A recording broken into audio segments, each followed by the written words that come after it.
Hello, എല്ലാവരും എന്തെടുക്കുക? ഞാൻ നിങ്ങളോട് ഒരു ക്വസ്റ്റ്യൻ ചോദിക്കട്ടെ. എനിക്ക് മാത്രമാണോ ഇങ്ങനെയെന്ന് അറിയില്ല.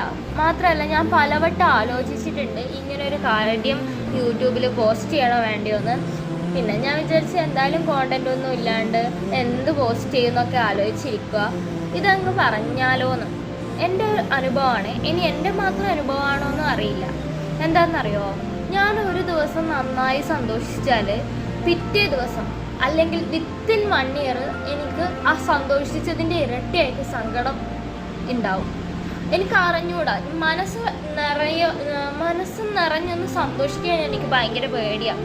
കാരണം നന്നായി സന്തോഷിച്ച് കഴിഞ്ഞ് 2 ദിവസം കഴിയുമ്പോൾ വല്ലാത്തൊരു മോശം അനുഭവം, അല്ലെങ്കിൽ മനസ്സിനെ വേദനിപ്പിക്കുന്ന ഒരു അനുഭവം എനിക്ക് എവിടെ നിന്നെങ്കിലും കിട്ടും. അതുപോലെ തന്നെ വേറൊരു കാര്യമുണ്ട്. ഞാൻ എത്ര ഭയങ്കരമായിട്ട് ആഗ്രഹിക്കുന്നോ, ഒരു സാധനം വാങ്ങിക്കണം, ഒരു നല്ല ഡ്രസ്സ് വാങ്ങിക്കണം, ആ ഡ്രസ്സ് എനിക്ക് ഞാനിങ്ങനെ ഇമാജിൻ ചെയ്യുമായിരിക്കും. ആ ഒരു ഇപ്പോൾ ഫോർ എക്സാമ്പിൾ സ്ലീവ്ലെസ് ഡ്രസ്സ് ഇടണം, അങ്ങനെയൊക്കെ വിചാരിക്കും. പക്ഷെ ആ ആഗ്രഹത്തിനനുസരിച്ചിട്ടുള്ള സാധനം എനിക്ക് കിട്ടില്ല.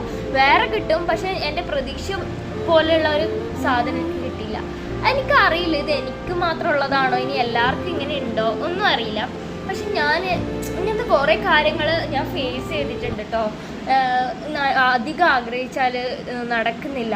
പിന്നെ നല്ലോണം സന്തോഷിച്ചാൽ വിഷമമായിരിക്കും പിന്നെ വരുന്നത്.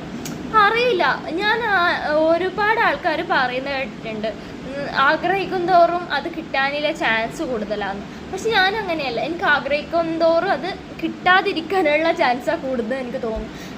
ഞാൻ ലോങ് ടേം ഗോളിനെ കുറിച്ചല്ല പറയുന്നത്, ഷോർട്ട് ടേം ആയിട്ടുള്ള. എനിക്കിപ്പം ബിരിയാണി തിന്നണം തോന്നിയിട്ട് ഞാൻ ഒരു കടയിൽ പോകും, അപ്പം അവിടെ ബിരിയാണി ഉണ്ടാവില്ല. പിന്നെ മാത്രമല്ല, ഞാൻ ബിരിയാണിയുടെ അത്രയും കൊതിച്ച് വാങ്ങിച്ചിട്ട് ആ ബിരിയാണി ടേസ്റ്റ് ഉണ്ടാവില്ല. അങ്ങനത്തെ കാര്യങ്ങളാണ് ഞാനീ പറയുന്നത്. ആർക്കെങ്കിലും ഇങ്ങനത്തെ അനുഭവങ്ങൾ ഉണ്ടെങ്കിൽ കമൻറ്റ് ബോക്സിലൊന്ന് കമൻറ്റ് ചെയ്യണേ. ബായ്.